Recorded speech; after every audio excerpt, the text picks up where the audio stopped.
have a big jug of water because I feel like this one is going to make me need some water. It's a tough episode. It's a spicy one. We're going to have to stay hydrated for sure. But here we are nonetheless. Here we are, episode 2, baby. Money Baggage, coming on strong.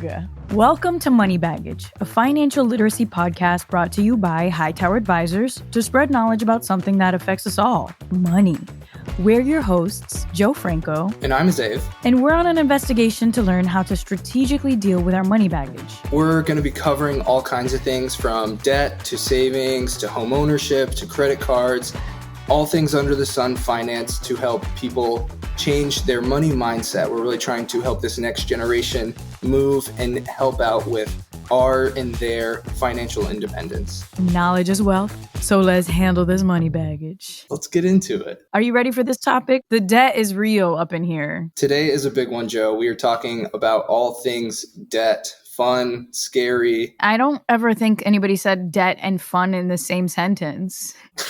Unless, it's debt that you took on to buy a fancy car and then it looks like fun until you get that bill and you're like, oh, sure. And I'll have a story for us later about that one, but okay, I'll save the curiosity gap. The curiosity gap will grow.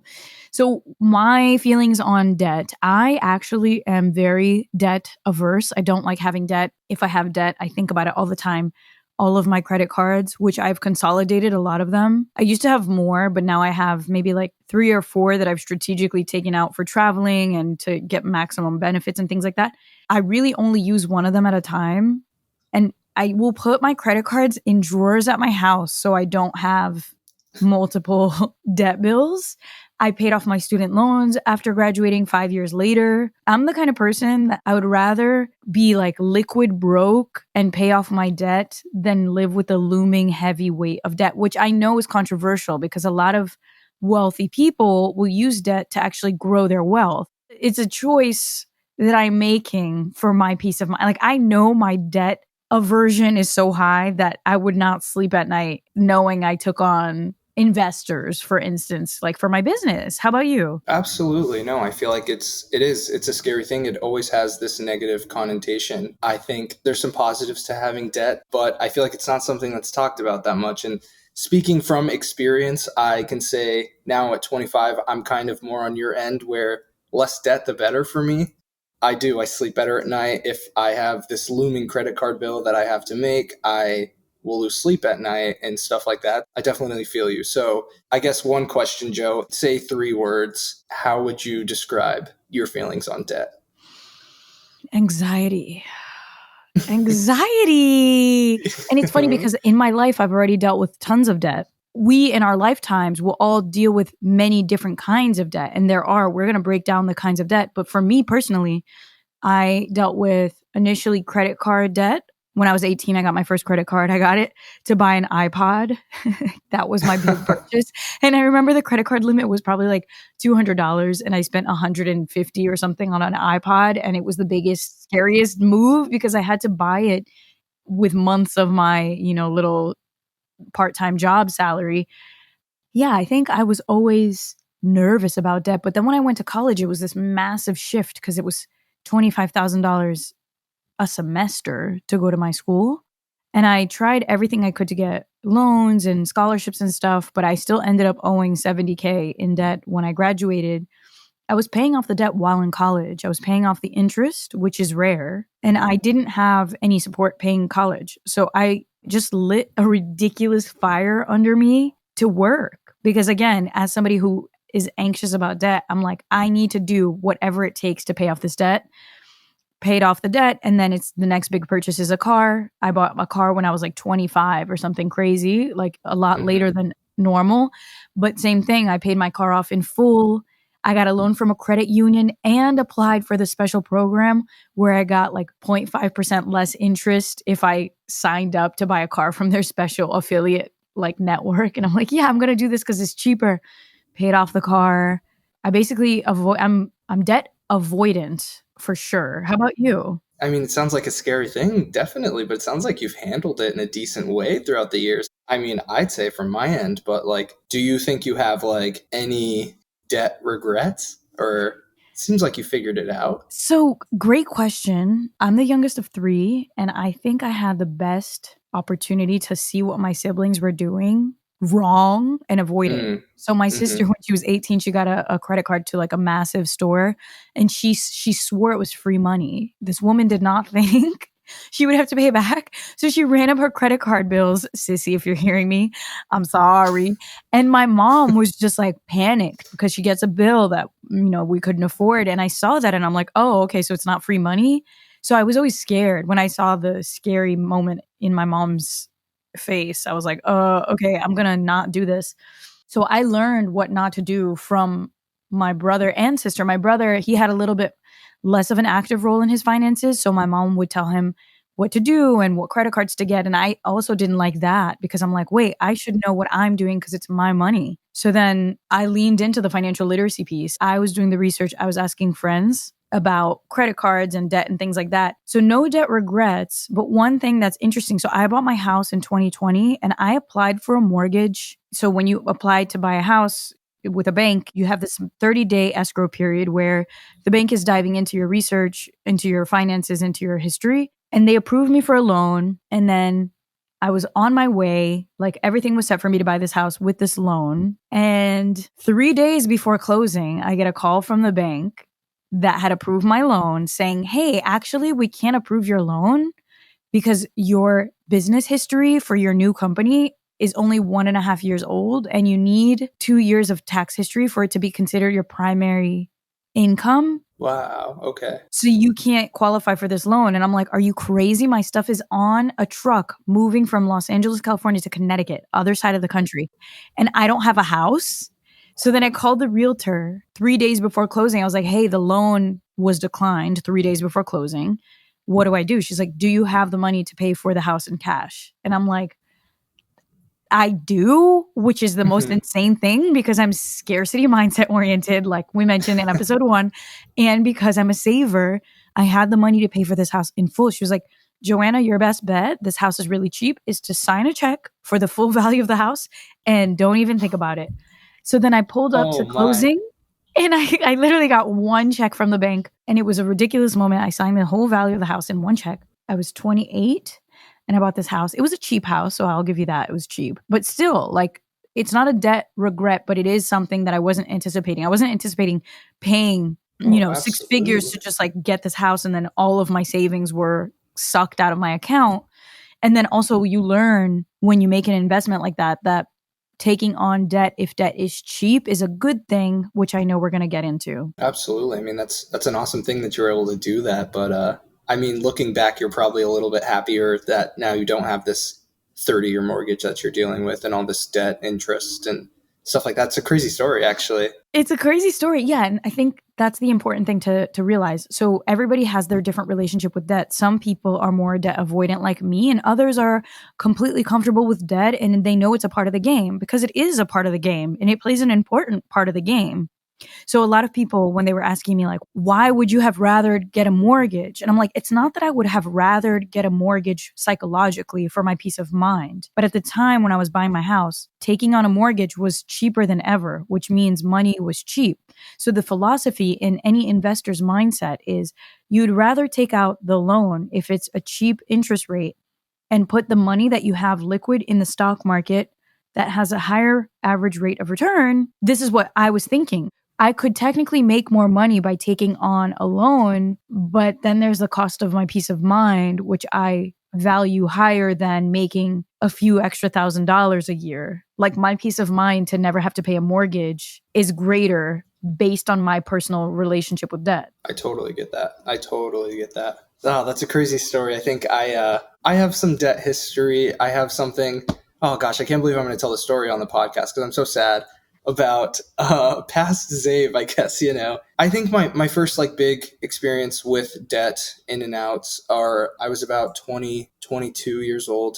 I was nearing the end of college and I really wanted a car. I've been driving my grandpa's old truck for all throughout college. It had terrible gas mileage. It was ugly and I wanted a car. And when I really want something, I was going to get it either way. I found the car of my dreams. I financed it without really thinking too much about it. I just really wanted a car, Joe. It was awesome and I loved it. And then for, a year, and I told myself I'm saving money because I don't have to spend all this money on gas for the truck, and I can take road trips and blah, blah, blah, blah. Just telling myself all the things I didn't need to hear to convince myself that this car was justifying the purchase. And then, graduation comes and I'm in Salt Lake City where I went to college, and I just realized, like, I don't think I want to live in Salt Lake City anymore. I think I want to move to a bigger city. And I thought about moving to Chicago, where you don't really need a car.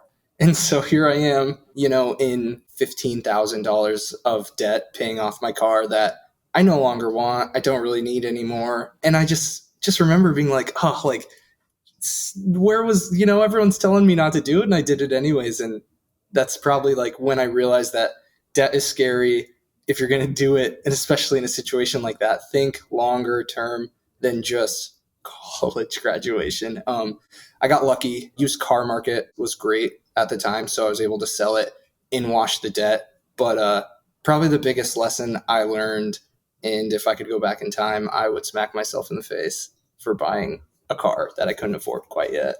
Well, you bring up a good point. What we take on as debt, it's really the thinking there is you're taking on debt for something that you think has a high perceived value for your future. Whether it's something as small as a purse or something as big as a house, it's again playing with the timelines of you're buying that car for future Xav, but then what happens when future Xav suddenly realizes he doesn't even want to live in a city where you need a car? Or what happens to future, whoever who buys a purse and then like their style changes. So what is the takeaway there? Oh my gosh, yeah.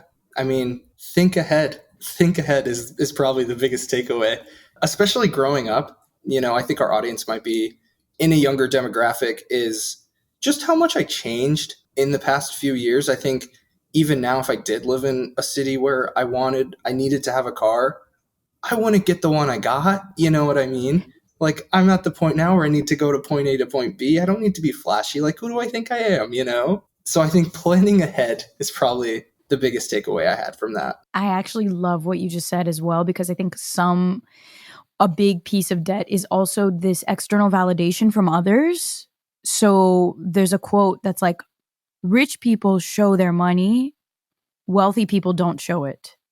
So there are brilliant stories of people who lived very modest lives, and when they passed away, they realized they were like multimillionaires in their wills. There's a story of a janitor who I think he passed away with like truly multiple millions of dollars in his bank account, and no one would ever imagine that he was rich but was a janitor because he lived a modest life.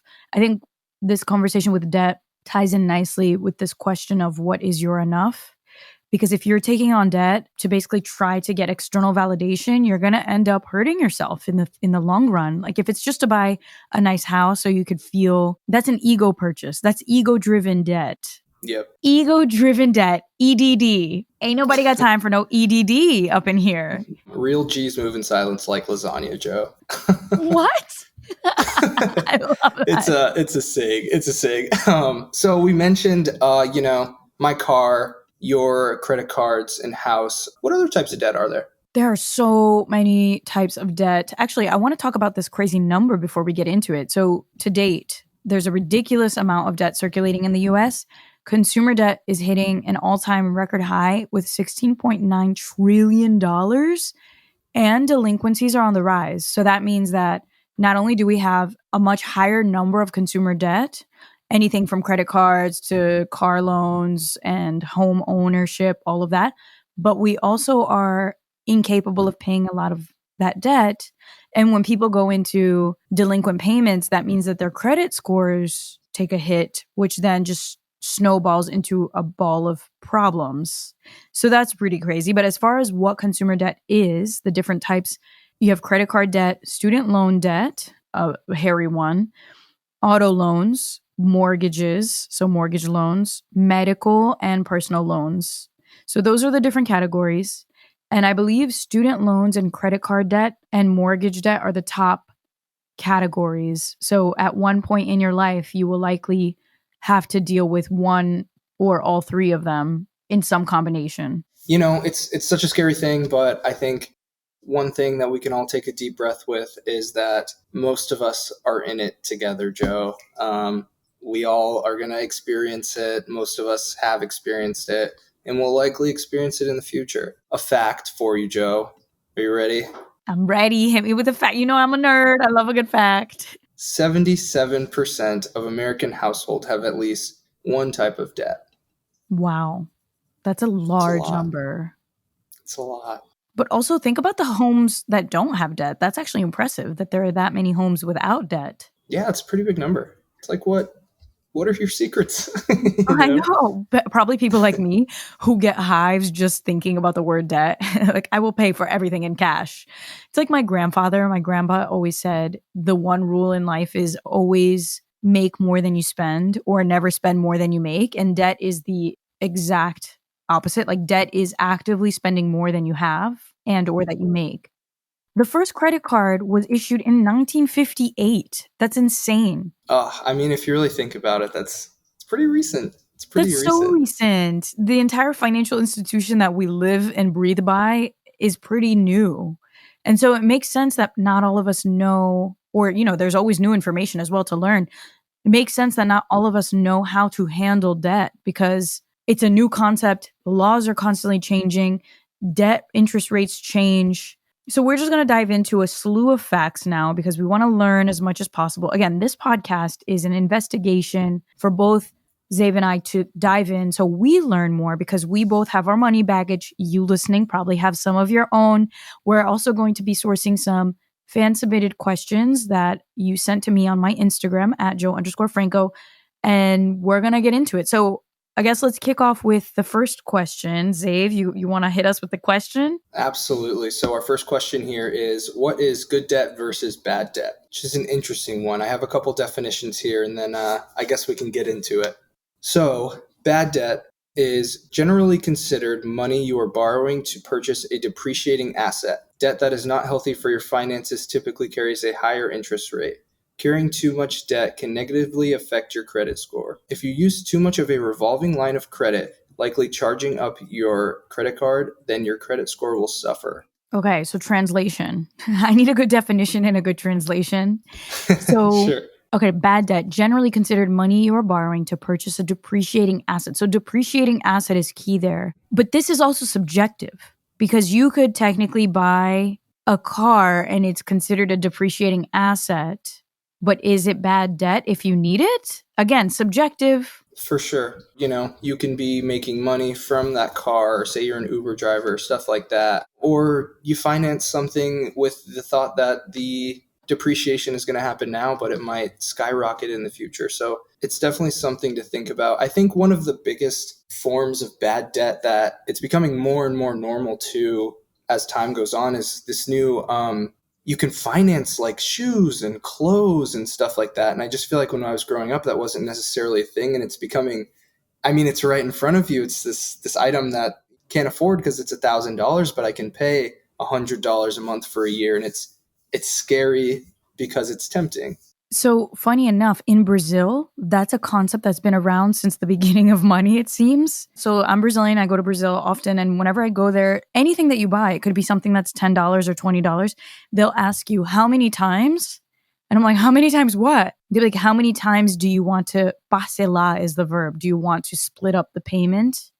And you will pick like, oh, I want 3 times or I want 5 times. And it's just like a way money works in Brazil because the inflation rates are high and income is low and all of the reasons that I'm assuming that that's why it's happening in the States now because of inflation being so high that people can't really afford things that they could easily afford before.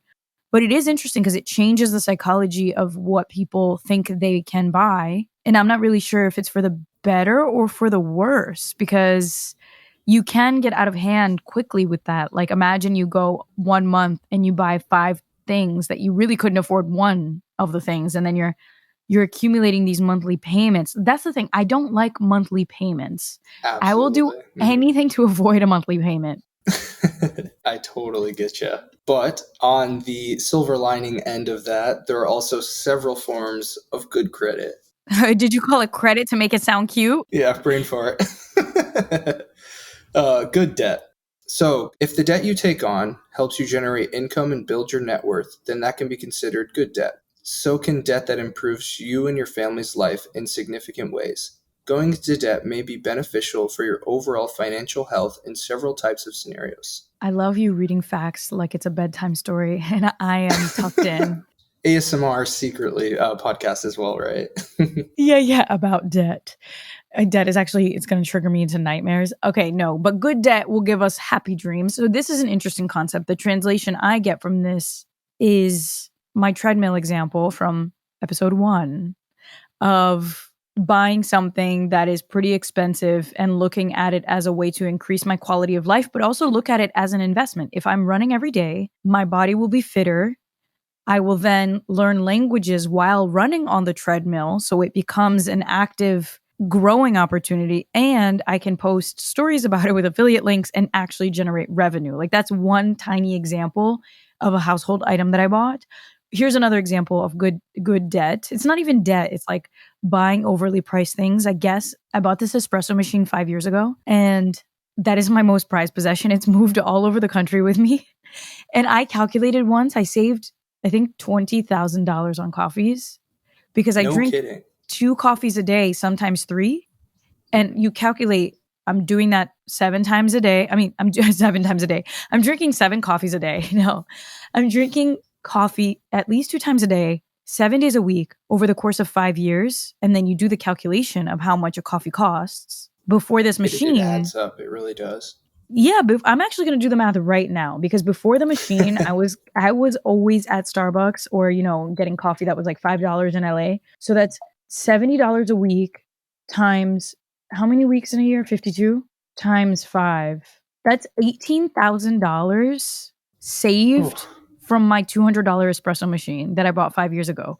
I literally saved $18,200 by making this investment. And that to me is a good debt situation. Just a small piece of good debt right there. I think, one of the ones that kind of teeter on either end is student loans, which I think has the potential to be both good or bad debt, given what you're going to school for. Do you have a plan for after, or are you just going to get a degree and stuff like that? And I think we'll dive a little deeper into student loans in the future, but I think that's one of the biggest things that is a hot topic of conversation. You know what else I'm learning as I get older? So I have graduated college. So college student loan debt, yeah, that is near and dear to my heart. For me, it wasn't so much the lectures, but the network. I went to school in Manhattan as well, which I wanted to strategically do because I wanted to have 4 years with 1 foot in Manhattan and 1 foot in college. But a lot of the opportunities that I've accomplished, not a lot of them, but some opportunities in the last decade of my entrepreneurship honestly came from the fact that I went to my university. I would get DMs on LinkedIn from people being like, hey, I work for this agency. I know you went to Pace and I went there too. We have this amazing campaign with this client. And I'm always shocked when opportunities like that come to me because it shows me that the ROI, the return on investment of my degree was not necessarily the lectures, but the contacts and the network. The other thing I was going to say is after college, after university, there's this misconception that learning stops because a lot of people go straight into the workforce and they become employees or entrepreneurs. And I really, really, really want to stress this. This has changed my life in the last 2 years. I've made it a point to invest a significant amount of money in my education with workshops, masterminds, courses, because what ends up happening, so I've done a writing workshop. I'm doing it again this year. It's expensive. It's not cheap. It's debt. It's not necessarily debt, but it's like still a huge investment. So I pay X amount of thousands of dollars. I go to this writing workshop. But when I'm there, I'm connecting to other like-minded people who are successful enough to invest in themselves and also self-starting to invest in themselves for continued education. I'm doing a speaker's training. Same thing there. I'm doing a grad program for speaking, keynote speeches. And I'm the youngest one in this program with 50 people. And so I'm learning so much, but it's the network piece. The people I'm learning from is the value. It's not just the course. I feel like this isn't something people talk about. I'm such a knowledge investor because it triples your income and your opportunities. And we're going to talk about it. Absolutely. And your social circle too. I've met so many friends from courses and schools, and you know what I mean? I think, and you know what, Jo, you can't put a number on connections. You can't, but you actually probably can if you do the math. Like X amount of hundreds of thousands of dollars came from that investment that I did in that education. And it's true. I think continued education is one of the most underrated investments that we should be making every single year, even if it's something small, signing up for a language class, signing up for an art class, whatever it is that makes you really feel alive, it's worth investing. I never liked education growing up, but I'm the biggest nerd. So now I'm kind of redeveloping my relationship with learning and building my whole business model around that. So yes, good debt is education, in my opinion. Should we jump into another question? Yes, I'm going to ask this one because I genuinely don't even know the answer. What is secured debt versus unsecured debt? Definitely. And this one, it took me a while to, I just down and read a little bit too. So the education never stops, huh? That's why we're here. Alrighty. So I'll go into secured debt first. Secured debt is backed by an asset used as collateral. The asset is pledged to the lender in case the borrower does not repay the loan. If the loan isn't paid back, the lender has the option to seize the asset. Okay, translation. I like this game. This is when you start learning. Okay, so debt is backed by an asset. So this is when you have a house that you put up as a collateral, which is scary because then that means if you can't pay the house, then if you can't pay for whatever the loan is, you lose your house. I feel like this is always a plot in like gambling movies, like a gambler goes out of control, puts their deed as collateral, loses their house, and the drama begins. Yeah, so ironically, secured debt sounds a little unsecure when you think about the fact that you would lose an asset valuable enough to be used as collateral in the first place. Sure, something big to lose, but I think, on that other side, unsecured debt, you may have a lot else to lose. No, there's scarier. It might be scarier. I'm not sure. I mean, pick your poison. What is unsecured debt? Give me the worst case scenario here. So unsecured debt does not require collateral. When a lender makes a loan with no asset held as collateral, it relies on the borrower's ability to repay the loan. With unsecured debt, the borrower is bound by a contractual agreement to repay the funds, and if there is a default, the lender can go to court to reclaim any money owed. Because it is more risky for the lender, unsecured debt generally has a higher interest rate. Okay, so translation. You are going to lose your house, but you might be paying for the rest of your life and you're going to be in court. So it's like true anxiety. Because and nobody wants to go to court. Nobody wants to go to court. Also, the fact that it's student loans and medical bills, which are very predatory in my opinion, because a lot of people go to college and a lot of people have medical bills. So it's unfair that these are unsecured loans. Super unfortunate, especially, can't help it if you have to go to the doctor every once in a while for sure, but scary. Right. That's like healthcare episode. We're going to get into a healthcare episode, I'm sure. I'm going to become a lawyer to learn all of these things. But so anyways, to translate unsecured debt, you're not going to be losing your car or your house, but the lender, whoever is issuing you the debt or the loan, is able to take you for every penny that you own for an unlimited amount of time. And they're going to hit you with higher interest rates, which will also compound. And we have a compounding episode coming up, but compounding is both your greatest friend and your greatest foe. When it comes to debt, compounding is your greatest foe because it will basically just exponentially grow what you owe based on your interest rate. Have you ever agreed to sign up for a credit card with a ridiculous interest rate by accident? I can't say that I have. When you're growing up and you're going to the malls or whatever in suburban America, there are all of these different store cards and I would always be tempted. I think I got 3 when I was in high school, 19-year-olds wanted fancy clothes and they sell you hard on it. But the thing about those credit cards is that they have some of the highest interest rates and you don't know that. You just want to get your nice sweatshirt with the bedazzled zippers or whatever. You don't know that you're going to be hit with a 45% interest rate. So yes, that was my lesson in high school is no matter what, Joanna, do not get the store cards, it is so tempting. They'll be like, do you want $500 off your purchase today? Yep. And then you say yes, and then you're like hit with $5,000 of interest. It's so sure. tricky. So yes, They're it's so very confused. first takeaway of the episode is know your interest rates when it comes to debt. Interest rates are factual numbers, and also know they are compounded, which means the debt will grow on top of the debt if you keep accumulating it. Absolutely. And I think, you know what, Jo? Next definition coming here. Oh, give me the story time. Give me more facts. You know, when you have all these different types of debt, sometimes you can take on a debt consolidation loan, which is fun. This sounds like the superhero of debt. This is like the superhero of debt coming into the scene. The almighty debt of all debts here. Debt consolidation loans are the process of combining several debts into one loan, sometimes with a lower interest rate. So this is your exhale. This is your breather. This is you having one login as opposed to 55 where you lost the password and you don't even know what you owe anymore. I'm a big fan of consolidation, whether you get a formal loan for it or you're just trimming down. Like I told you in episode 1, I hide credit cards for myself because even though I have credit cards, it doesn't mean I need to be spending on all of them, right? Like that's a hack I learned as a young credit card user, that if I have all of them, I will be using all of them. And it's also good for travel. So I've traveled a bunch, and sometimes you lose credit cards or something gets stolen and you never want to be stranded without any access to your money. So I always separate credit cards for both the safety reason, but also because I can't control myself. You and me both. And you know, I think one of the biggest things here is, you know, it might take time. It might be a little hard to figure out at first, but it has that opportunity to lower your interest rate, which saves you money. We're all trying to save money here, right? Yeah. So this is such a great one, a consolidation loan. I think this is the saving grace of the debt of all debts.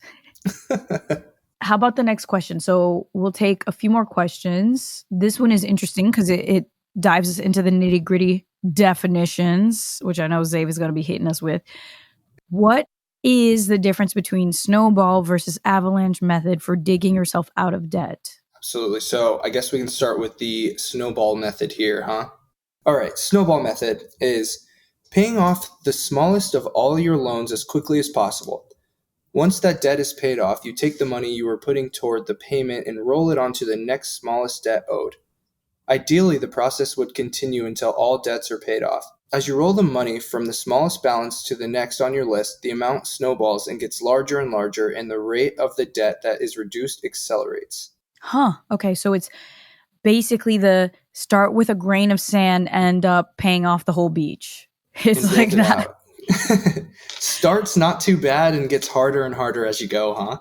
Yeah. Interesting. Okay. And then we have the avalanche method. Okay. What's the avalanche method? The avalanche method focuses on paying the loan with the highest interest rate first. Similar to the snowball method, when the higher interest rate is paid off, you pay that money toward the account with the next highest interest rate and so on until you're done. By focusing on the loans that are the most expensive to carry in the long run, this would effectively mean you should pay less over time with this method, as it addresses high interest first. Okay, great. So translation, this is the complete opposite. You're getting rid of the fat, chunky debt, which reminds me of the saying, do the hardest thing first. There's a productivity philosophy that's like, if you wake up in the morning and you have to do 5 things, and 4 of those are smaller tasks, administrative tasks, and one of them is like high energy, very creative, you need to focus, you should do that one first, because if you do the smaller ones, you might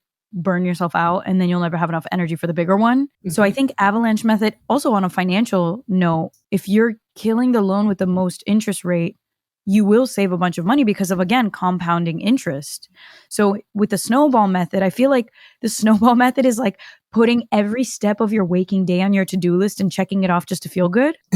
Sure. Absolutely. Sure. You know what I'm saying? You're like, absolutely. Drink water, check.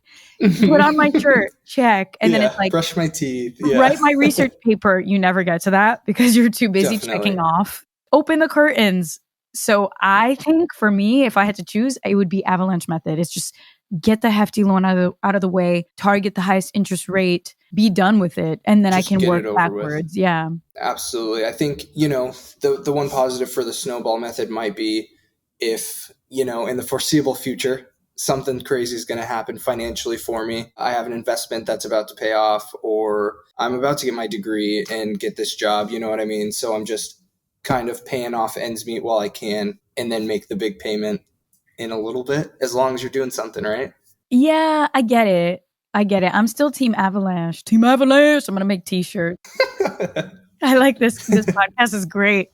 I'm learning. Are you learning? Oh, I'm learning so much. This is so super duper interesting for me too. And it's something I wish I would have learned 10 years ago, 5 years ago, Jo, I don't know. Yeah, I know. Same. I feel like what we're doing on this podcast, again, this is not a podcast about advice, but it is a podcast about financial literacy, where we're seeing what is out there. What are the options? Because it's almost like we have a million paths we can take, and everybody's going to have their own unique money path. And it's based on your personality, your risk aversion, your set of variables, who you have to take care of, where you want to go. So even when you get money advice from books or shows or whatever, take it with a grain of salt. Take it and translate it to your own situation. And we're not giving advice because there is no way, in my opinion, to give advice unless you sit down with someone. You're a licensed advisor, which I know Hightower has tons of them, and you can translate the legal and financial industry to what someone actually is experiencing and living. Right? Absolutely. Yeah, So it's like, 100%. this is the thing too that kills me. We're living in a time where everybody can be an influencer and everybody can have a platform, but it's very dangerous when you think about all of these people giving money advice who might not be qualified. And so know your sources. That's a big sister piece of advice. Like, know your sources when you're consuming anything.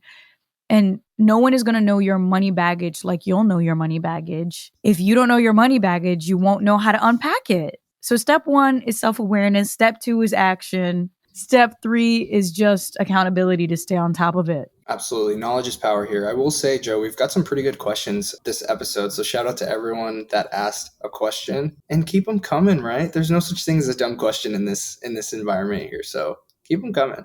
Keep them coming. Yes, I think that's it for the day. We're probably going to do debt episode 2, 3, 4, 5, and 6 because there's a lot more to talk about when it comes to debt. But as always, thank you for listening to Money Baggage, a podcast brought to you by Hightower Advisors for financial literacy. This is for everyone out there listening who wants to level up their money knowledge and claim their financial independence. Don't forget to give our show 5 stars wherever you get your podcasts. And be sure to slide into Jo's DMs at Jo_Franco to ask as many questions as you want. No such thing as a dumb question. We will get the answer. And also, it's anonymous, so hey, take advantage of that. We'll be back next week with more goodness so we can all unpack this money baggage. We will see you there. See you there. This video is a simulation and is for educational purposes only. Jo Franco is presenting the information in this video in her capacity as a consultant to Hightower Holding LLC and its affiliates and subsidiaries, and not as an actual client of Hightower Advisors LLC. The material provided in this article is prepared and researched by its author and does not serve as an endorsement or a reflection of the views of Hightower Holding LLC or any of its affiliates. Hightower does not make any representations or warranties expressed or implied as to the accuracy or completeness of the information or for statements or errors or omissions or results obtained from the use of the information contained herein. Hightower Advisors LLC is an SEC registered investment advisor. Securities are offered through Hightower Securities LLC member FINRA/SIPC.